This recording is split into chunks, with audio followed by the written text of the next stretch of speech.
Dalam hitungan detik, pagar belakang dipotong, dan tim menyerbu masuk. Suara teriakan menggema, diikuti langkah kaki cepat dan aba-aba tegas dalam bahasa Kamboja dan Inggris. Beberapa penjaga sempat melawan, tapi langsung dilumpuhkan.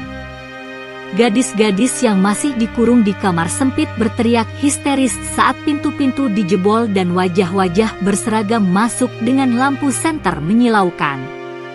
Di tengah keributan, satu nama terdengar dari lorong sempit, diteriakan dengan suara yang menggigil. "Siti! Siti!" Siti berlari mendekat, menembus barikade petugas. Di sana, di balik jeruji kamar sempit, dua temannya, Ayu dan Lilis, menangis sambil memeluknya dari balik sela-sela besi. "Kamu beneran balik, Isak Ayu? Kami pikir kamu udah, aku janji, kan?" jawab Siti, air matanya tak tertahan. "Kita pulang bareng." Operasi selesai dalam 2 jam. Belasan orang ditangkap, termasuk seorang pria yang dikenal sebagai dokter bedah gelap dari luar negeri. Puluhan bukti dikumpulkan, termasuk catatan perdagangan manusia, alat medis, dan uang tunai dalam berbagai mata uang. Media setempat mulai memberitakan penggerebekan ini sebagai kasus besar yang melibatkan jaringan lintas negara. Siti tidak mencari sorotan, tapi namanya disebut sebagai saksi kunci penyelamat.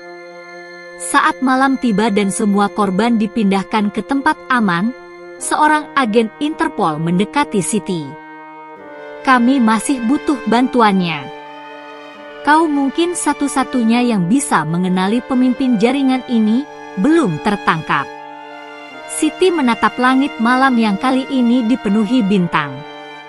"Aku belum selesai, Pak," katanya lirih. "Selama masih ada yang dipenjara, aku akan tetap berdiri." Meski operasi penggerebekan telah berhasil, satu nama besar masih belum tertangkap, pria yang disebut dalam email sebagai Emmer Black. Identitasnya samar, tak ada foto, tak ada paspor. Hanya catatan transaksi dan jejak digital yang membawa pada satu petunjuk, sebuah klinik estetika mewah di kawasan elit Phnom Penh.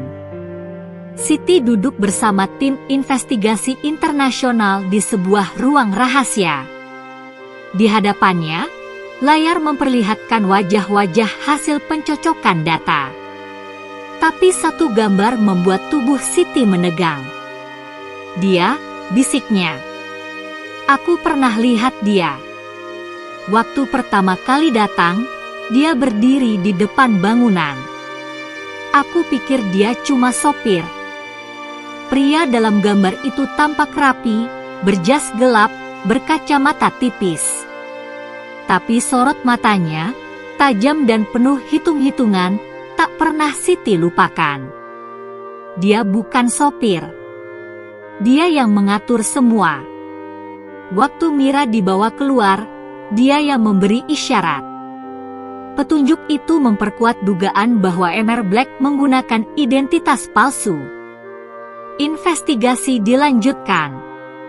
Tak lama, muncul koneksi antara klinik estetika itu dan rekening-rekening dari berbagai negara. Nama klinik itu adalah Harmony Cell Aesthetic, namun terselip kode internal pada salah satu invoice, HCA BLK 07. Polisi Kamboja tak mau gegabah. Mereka merancang penyamaran. Siti, meski tak wajib ikut, justru menawarkan bantuan. "Biar aku masuk ke dalam. Aku bisa mengalihkan perhatian," katanya mantap. "Tidak. Ini berbahaya," tegas seorang agen Interpol. Tapi Siti menatapnya dengan sorot yang tak bisa ditolak. "Kalau bukan aku, siapa lagi?" Mereka tak akan curiga pada gadis Indonesia. Akhirnya, tim menyetujui dengan syarat, Siti harus mengenakan alat komunikasi tersembunyi dan tim akan mengawasi dari luar. Hari H pun tiba. Dengan pakaian sederhana, Siti datang ke klinik dengan berpura-pura sebagai calon pasien. Resepsionis menyambut ramah, dan tak lama kemudian, muncullah pria itu, Mr. Black, dengan senyum profesional. "Selamat datang. Apa yang bisa saya bantu?" Suaranya tenang, tapi bagi Siti, itu suara iblis bersarung jas. Sambil pura-pura gugup, Siti menjawab, "Saya dengar tempat ini bisa bantu banyak hal, bahkan lebih dari sekadar perawatan kulit." Mata Mr. Black menyipit, seolah sedang menakar. Siti tahu ia hampir jatuh ke dalam perangkap. Tapi sebelum situasi makin berbahaya, suara dari alat kecil di telinganya berbunyi pelan, "Target dikonfirmasi. Tim bergerak sekarang." Siti tersenyum, menatap langsung ke mata Mr. Black, dan berkata, "Dari Indonesia, ada satu pesan untukmu, kita bukan barang dagangan." Pintu klinik dibuka paksa. Tim keamanan menyerbu masuk.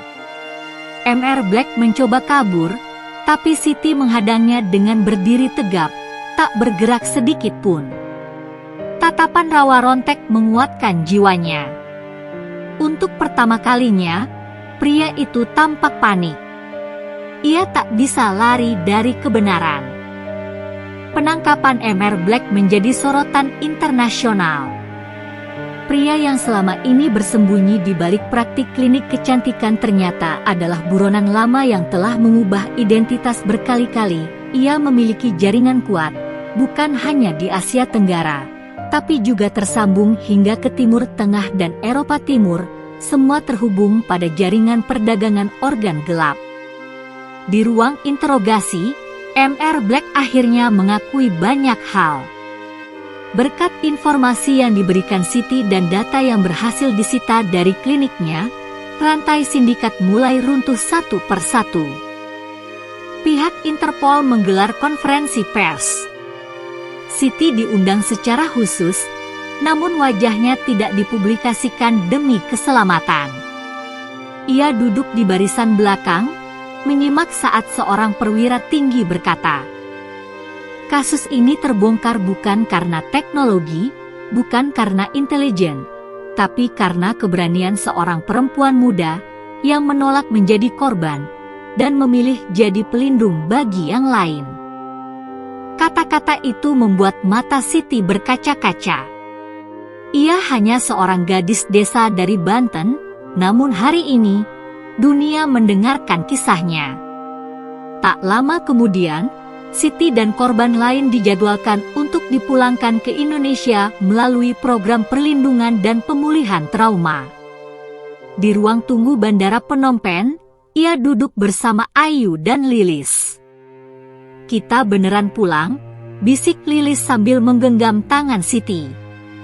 "Tapi nggak semua bisa pulang," sahut Siti pelan. "Kita harus bawa cerita mereka juga.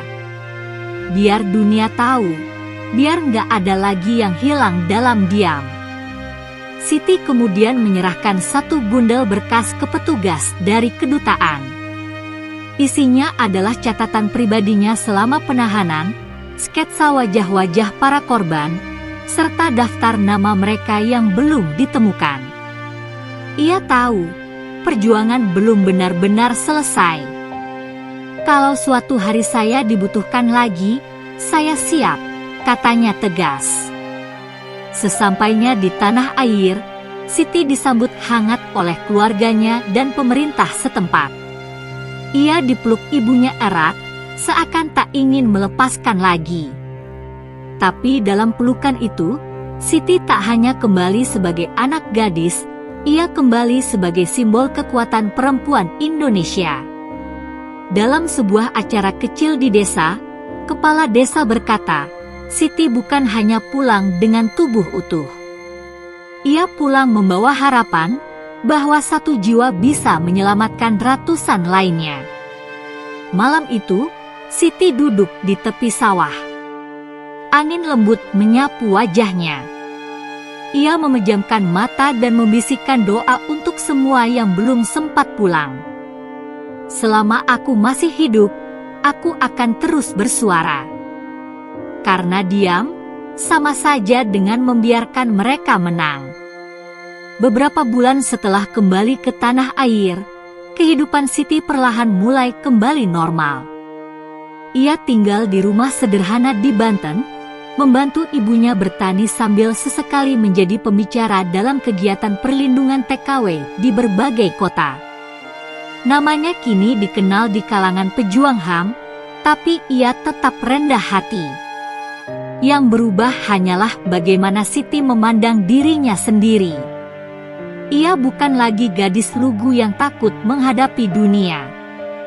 Ia kini membawa warisan leluhur, ilmu rawa rontek, dengan makna yang jauh lebih dalam dari sekadar kesaktian. Rawa rontek yang dulu ia pikir hanyalah semacam jurus atau mantra ternyata lebih dari itu.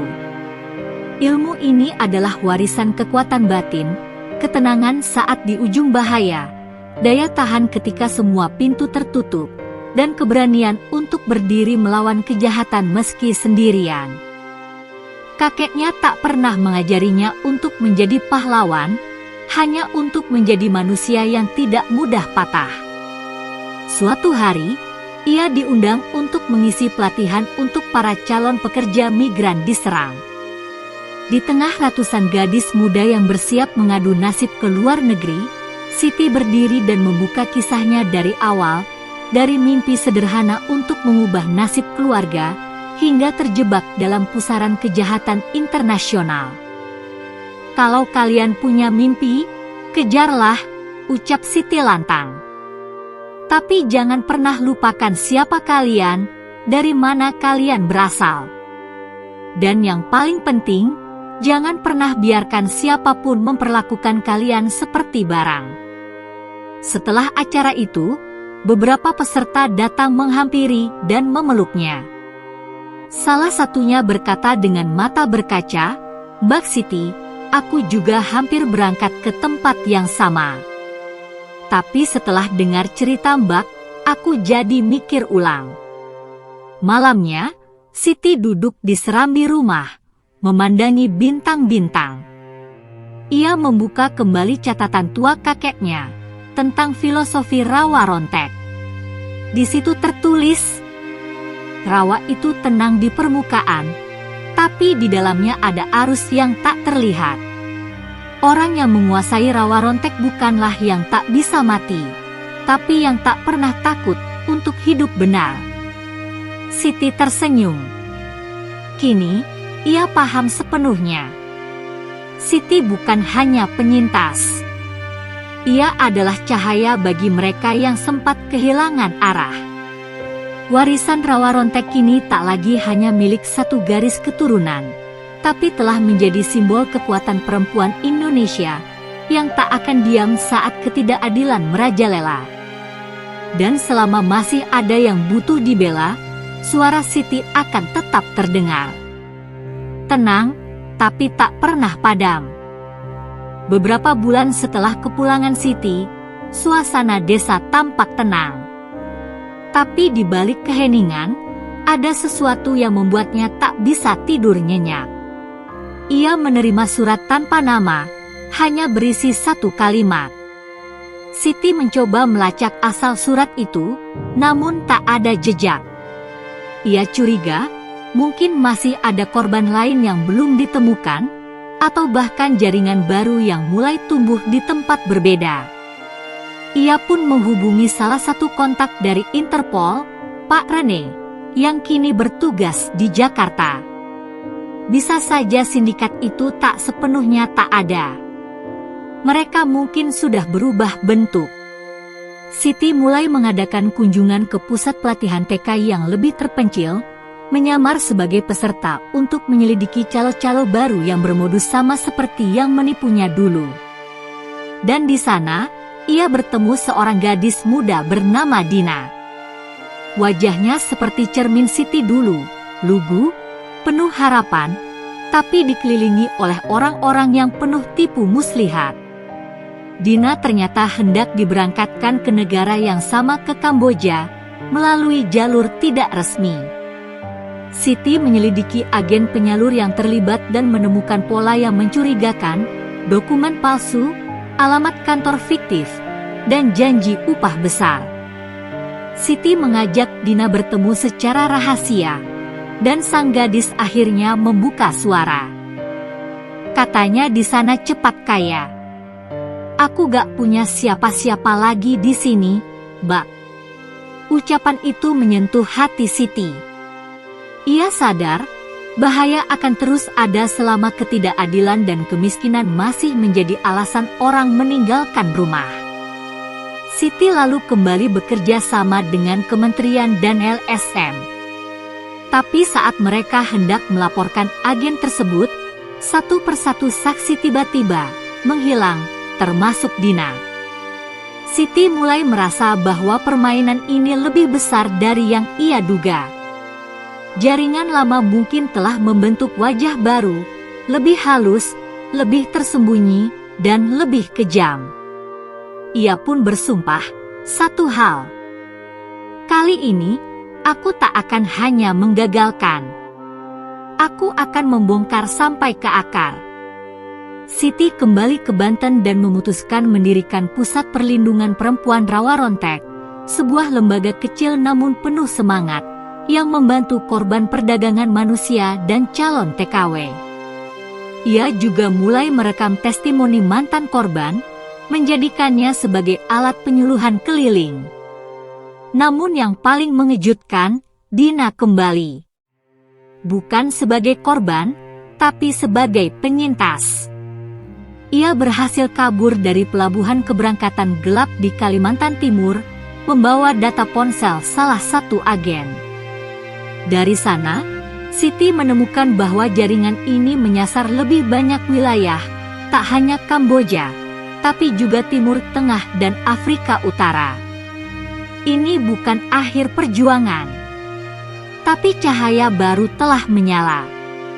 Siti menatap langit malam di depan pusat pelatihan.